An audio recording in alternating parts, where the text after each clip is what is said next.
আসসালামু আলাইকুম, সবাইকে স্বাগতম। আজকে আমরা CAPM capital asset pricing model financial economics এর একটা গুরুত্বপূর্ণ কনসেপ্ট, সেটার মূল ধারণা সম্পর্কে আলোচনা করব।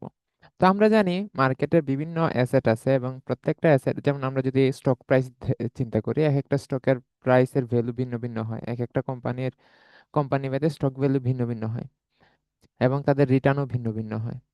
তো why do some stocks give higher returns than others? কিছু কিছু স্টক বেশি রিটার্ন দেয়, কিছু কিছু স্টক কম রিটার্ন দেয়। কেন? এটার মেন কারণ আসলে রিস্ক। যেসব স্টক বা যেসব শেয়ার বা যেসব অ্যাসেটের রিস্ক বেশি, সেখানে রিটার্নও বেশি। রিস্ক বেশি, রিটার্ন বেশি, সেটা হচ্ছে ফাইন্যান্সিয়াল ইকোনমিক্স এর মূল মন্ত্র, সেটা আমরা জানি। এবং সিএপিএম হচ্ছে আমাদেরকে দেখায় যেখানে রিস্ক বেশি সেখানে রিটার্ন বেশি, কিন্তু কোন ধরনের রিস্ক? সব ধরনের রিস্ককে সিএপিএম আইডেন্টিফাই করে না। সিএপিএম কে ওয়ান ফ্যাক্টর মডেলও বলা হয়, অর্থাৎ সে শুধুমাত্র একটা ফ্যাক্টরকে কনসিডারেশনে নিয়ে আসে, সেটা হচ্ছে মার্কেট রিস্ক। কোন ধরনের রিস্ক? Market risk.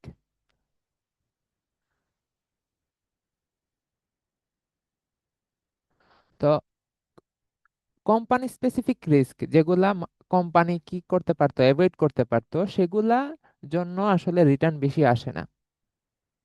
কিন্তু যেসব রিস্ক হচ্ছে মার্কেট রিস্ক, যেগুলা কোম্পানির কোনো দায় নাই, যেমন মন্দা চলে আসছে, পুরা ইকোনমি কলাপস করছে, সেই ক্ষেত্রে ওই কোম্পানির জন্য তো কোনো করার কিছু ছিল না। বাট হচ্ছে ওই কোম্পানির একটা অবহেলার কারণে আহ, আগুন লেগে গেল, এই জন্য কোম্পানি লস করলো। তো এই যে রিস্কটা, সিএপিএম ওই ধরনের রিস্ককে কনসিডার করে না, কাভার করে না। শুধুমাত্র market risk, market as a whole যদি ফল করার সম্ভাবনা কতটুক, রিস্ক কতটুক, ওই রিস্কের কারণে আমরা এডিশনাল প্রিমিয়াম পাবো, সেটা শুধু কনসিডারে আনে সিএপিএম। তো এটাই বলছে, investors are only rewarded for the risk they cannot escape. যে রিস্কটা সে অ্যাভয়েড করতে পারবে না, সবাই এটাতে পড়বেই। আর যে রিস্ক, যেসব রিস্ক ব্যক্তি কেন্দ্রিক বা কোম্পানি কেন্দ্রিক, যেগুলা অ্যাভয়েড করা যায়, সেই সব রিস্কের জন্য এক্সট্রা রিটার্ন আসলে পাওয়া যায় না।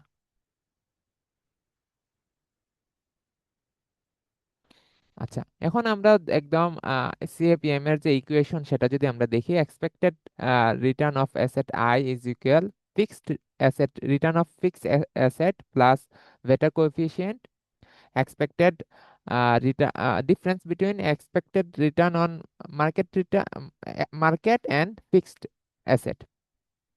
এখানে কি বলছে আসলে, কোনো একটা আইতম অ্যাসেট বা কোনো একটা কোম্পানি, আইতম কোম্পানির স্টকের রিটার্ন, এক্সপেক্টেড রিটার্ন, প্রত্যাশিত রিটার্ন হবে যে রিস্ক ফ্রি অ্যাসেট যেগুলো আছে। আর এফ দ্বারা হচ্ছে রিস্ক ফ্রি অ্যাসেট, যেমন হচ্ছে সঞ্চয়পত্র বাংলাদেশে, সভারেন বন্ড যেগুলো আছে বাংলাদেশ গভর্নমেন্ট ইস্যু করে। তো ওইগুলার যে রিটার্ন, সেগুলো হচ্ছে রিস্ক ফ্রি। কেন? কোনো রিস্ক নাই, ডিফল্ট হওয়ার সম্ভাবনা নাই, কারণ সরকার তো থাকবেই, রাষ্ট্র থাকবেই। কিন্তু আমি অন্য জায়গায়, আমি একটা অন্য একটা ব্যবসাতে ইনভেস্ট করলাম, সেটা রিস্কে, সেটা হচ্ছে রিস্ক ফ্রি না, সেটা বেশিও হইতে পারে, কমও হইতে পারে। আমি ডিফল্টও হইতে পারে, টাকা নাও পাইতে পারি, লসও হইতে পারে। বাট গভর্নমেন্ট বন্ড সাধারণত রিস্ক ফ্রি হয়, এই যে একটা ফিক্সড রেট থাকে। তো আমি কখন রিস্ক, এই যে গভর্নমেন্ট বন্ড তো রিস্ক ফ্রি, তাইলে আমি তো রিস্ক ফ্রিতেই ইনভেস্ট করব। কিন্তু কখন আমি অন্য অ্যাসেটে ইনভেস্ট করব? যদি ওই অন্য অ্যাসেটে কি হয়, আমাকে রিটার্ন বেশি দেয়, তাহলে অবশ্যই আইতম অ্যাসেট, যদি সেটা রিস্কি অ্যাসেট হয়, রিস্ক ফ্রি অ্যাসেট থেকে বেশি রিটার্ন দিতে হবে। এখন কতটুকু বেশি রিটার্ন দিবে সেটা ডিপেন্ড করতেছে এই যে এখানের উপর, আর এম মাইনাস আর এফ। অর্থাৎ মার্কেটে এটাকে বলা হয় মার্কেট প্রিমিয়াম। এই যে ডিফারেন্সকে বলা হয় মার্কেট প্রিমিয়াম। ফিক্সড রিটার্নের তুলনায়, ফিক্সড অ্যাসেটের রিটার্নের তুলনায় মার্কেট রিটার্ন কতটুকু বেশি, অর্থাৎ মার্কেটে কতটুকু বেশি রিটার্ন পাওয়া যাচ্ছে, সেই সাথে আমাদের মাল্টিপ্লাই এখানে আছে বেটা কোফিশিয়েন্ট। তো আমাদের সিএপিএম এর মূল মন্ত্র বা মূল খেলোয়াড়টা হচ্ছে ভিটা কোফিশিয়েন্ট। অর্থাৎ ভিটা কোফিশিয়েন্ট যদি বেশি হয়, তাহলে এই মার্কেট প্রিমিয়ামের সাথে এই অ্যাসেটের রিটার্নটা বেশি যাবে, বেশি সেনসিটিভ হবে, বেশি চেঞ্জ হবে। ভেটার কোফিশিয়েন্ট যদি কম হয়, তাহলে মার্কেট প্রিমিয়াম যদি বেশিও থাকে, ওই অ্যাসেটের রিটার্ন খুব বেশি হবে না। তো আমরা এখানে দেখব ভেটা কোফিশিয়েন্টের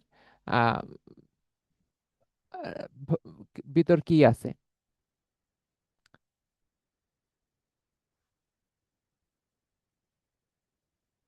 আমরা যদি একটু,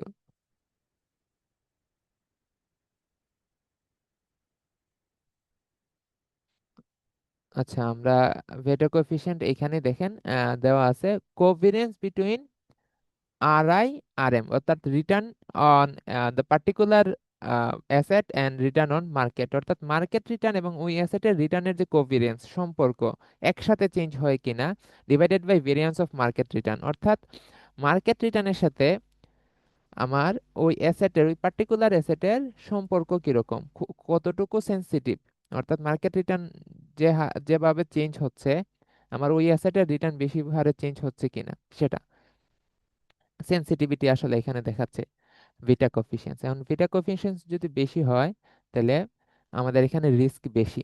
কেন রিস্ক বেশি? মার্কেট যদি ভলাটাইল হয় তাহলে আমার যে অ্যাসেট ওইটাও রিস্কি হয়ে যাবে, ভলাটাইল হয়ে যাবে।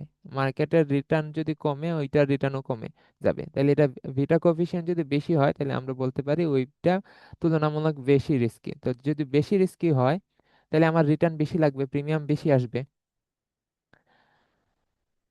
তো এটা আসলে কি দেখায়? Measure how sensitive stock is to market movement, যেটা আমি একটু আগে বিশ্লেষণ করলাম। It shows the relationship between stock return and the market return, যেটা আমি বললাম ভেটা ক্যাপচার সিস্টেমেটিক রিস্ক। এখানে দেখেন ভেটা আসলে কি রিস্ক ক্যাপচার করে? শুধুমাত্র সিস্টেমেটিক রিস্ক ক্যাপচার করে, র্যান্ডম রিস্ক এখানে আসলে নাই। র্যান্ডম রিস্ক ক্যাপচার করে না। আমি বলছিলাম যেগুলো শুধুমাত্র এক্সপ্লেইন করা যায় মার্কেট রিটার্নের রিস্ক, সেটাই শুধুমাত্র কনসিডারেশনে আনে। কিন্তু এছাড়া যে আরো অনেক রিস্ক ইনভলভ থাকে মার্কেটে বা কোনো একটা স্টকের মধ্যে, সেগুলো আসলে এখানে ইনভলভ হয় না। এবং এই যে রিস্ক, সিস্টেমেটিক রিস্ক আসলে কি করা যায় না, যে ডাইভার্সিফিকেশনের মাধ্যমে সরানো যায় না। র্যান্ডম রিস্ক আমরা কি করতে পারি? মিনিমাইজ করতে পারি ডাইভার্সিফিকেশন করে, পোর্টফোলিও ডাইভার্সিফিকেশন করে। বাট যা সিস্টেমেটিক রিস্ক, মার্কেট রিস্ক, সেটা আমি পোর্টফোলিও ডাইভার্সিফিকেশন করেও পারবো না, কারণ আমি তো মার্কেটের অ্যাসেট গুলাই কিনতেছি।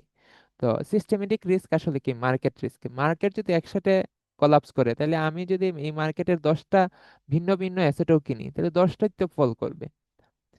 তো ভেটা আসলে ওই সিস্টেমেটিক শুধুমাত্র শুধুমাত্র মার্কেট রিস্কটাকে কি করে ক্যাপচার করে, আর র্যান্ডম রিস্ক যেগুলো আছে ওইগুলো আর ক্যাপচার করে না।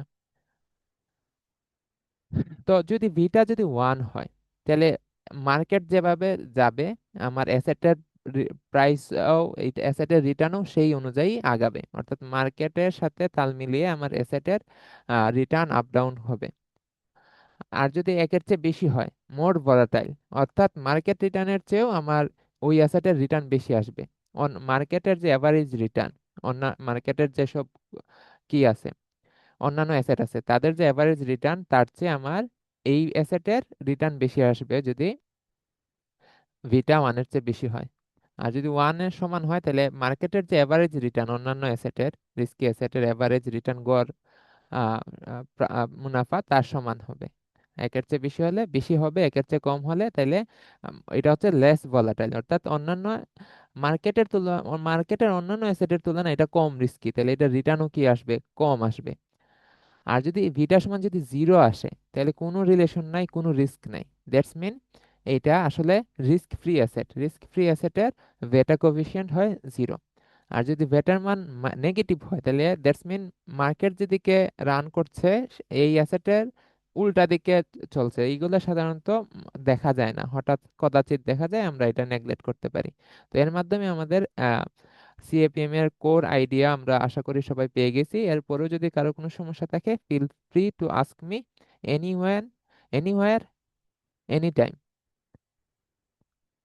তো সবাই ভালো থাকেন, সুস্থ থাকেন, আল্লাহ হাফেজ।